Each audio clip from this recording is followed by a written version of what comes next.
Joe Biden got tossed to the wolves.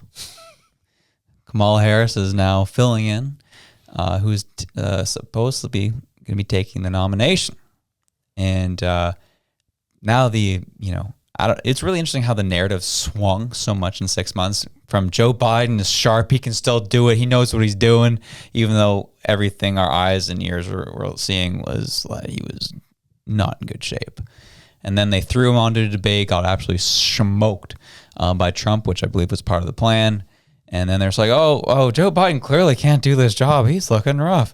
All right, Joe Biden, step down. No, no, I'm not, sir. No. Joe Biden, you're sit down, get out of here. And he finally was like, all right, I'll step down. All right. Addressing the nation tonight. I'm stepping down as your leader, but I'll still serve hard. Yeah. It was kind of a weird situation. And so obviously as the VP, naturally Kamala comes in and the Democrats, not living up to the name of their party, installing a leader rather than actually having an election. And this was all kind of weird because they had the primaries happen already. And the idea was like, they just said, Joe Biden's our guy. We're not going to bother having primaries. And they did this to kind of ice out RFK. From my perspective, I think that's what they did. Mm-hmm. And then they had him go debate Trump in the middle of June, which was never seen before. That was such an early time for a debate to happen between for the presidency. And then this all happens. And it's like, okay, well, we're only a few weeks to the DNC. Oh, Kamala, how about you get in? And then, obviously she'll officially get voted in if that's who they want at the DNC.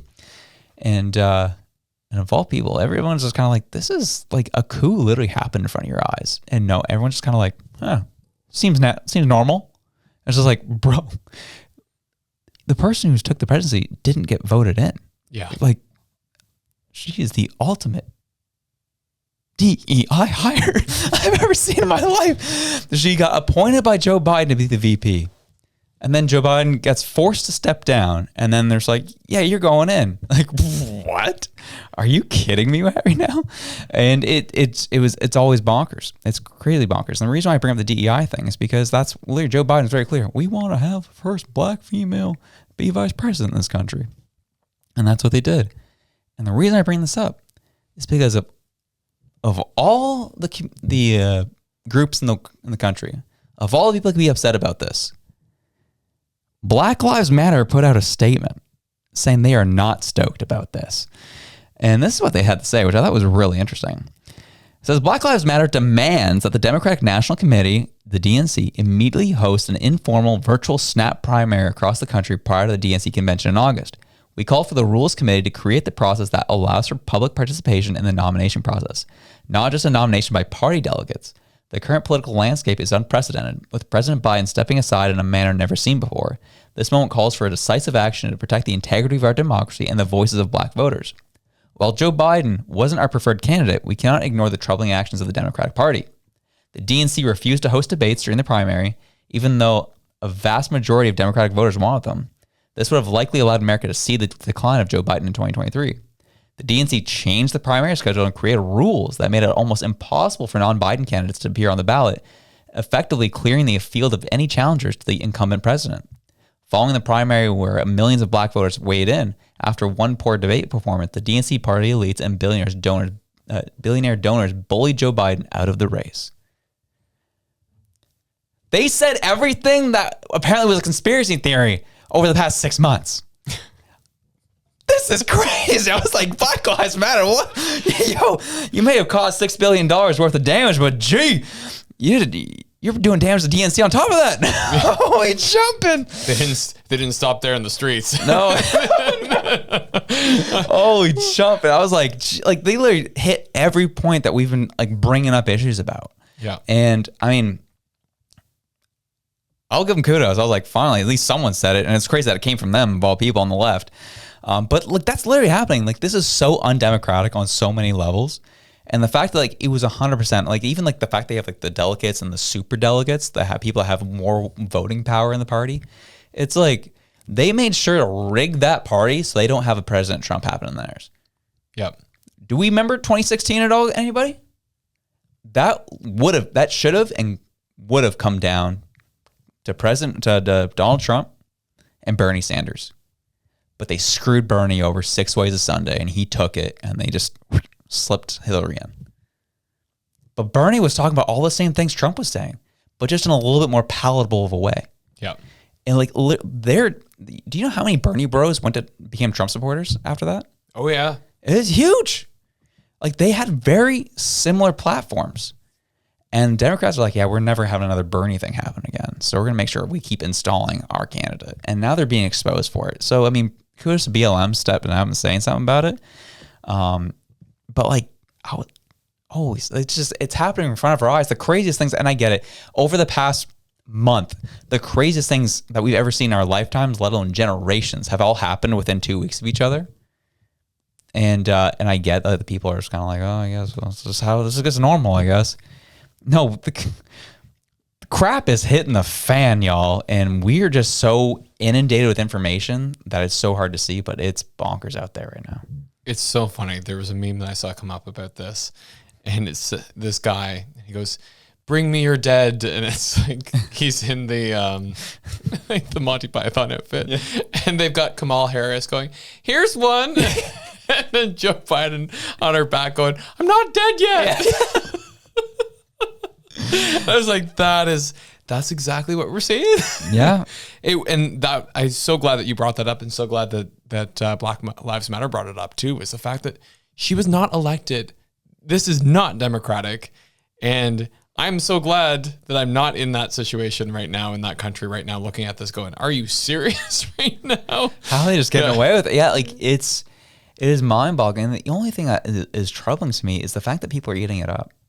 Like, I texted you about this earlier this week, but I was out golfing with somebody, and they brought up the politics and what's going on, and they're like, "Oh yeah, Kamala's doing well. Like, people love her."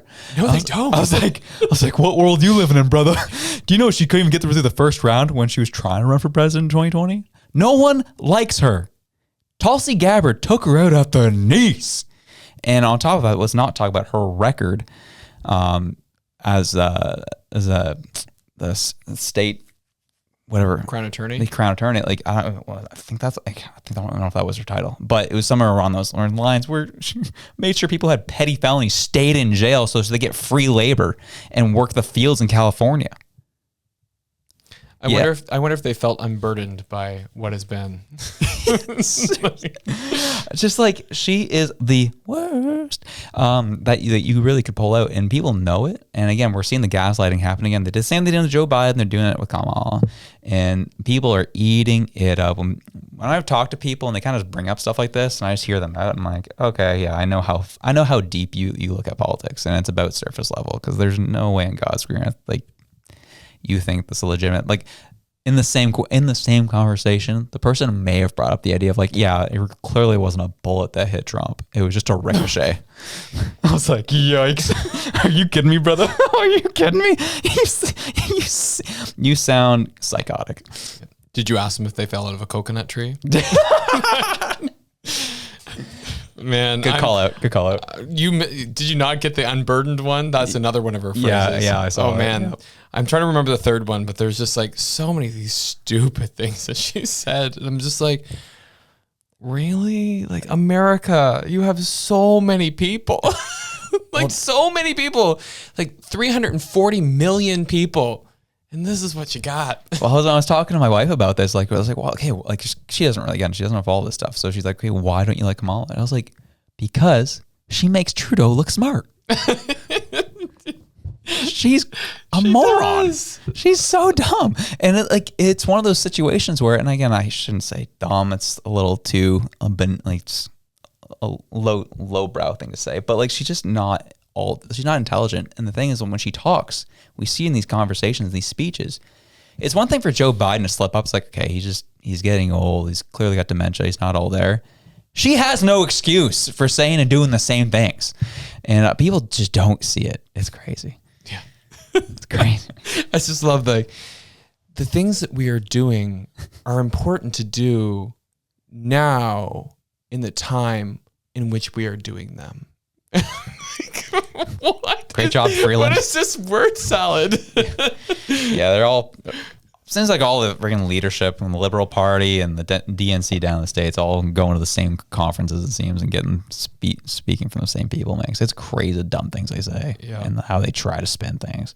It's bonkers. And so we'll continue to see what happens. And that's the last thing I'll say about this is now the narrative is like, oh yeah, Kamala and Trump, they should, do a debate. And Trump's like, no, I'm not debating her.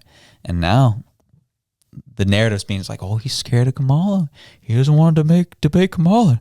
And all Trump said, he's like, literally, you guys aren't even at the DNC yet. I don't even know if she's going to be the nominee. Look at what you guys are doing over there. Who am I going to debate her? I don't know if she's going to be here next month. like, I'm not scared of anybody. I just took a bullet for this country. Are you kidding me? That was electric, wasn't it? Well, we enjoyed it. Hope you did too. If you did, you can check this video out here to the top right corner right near my window. Get over.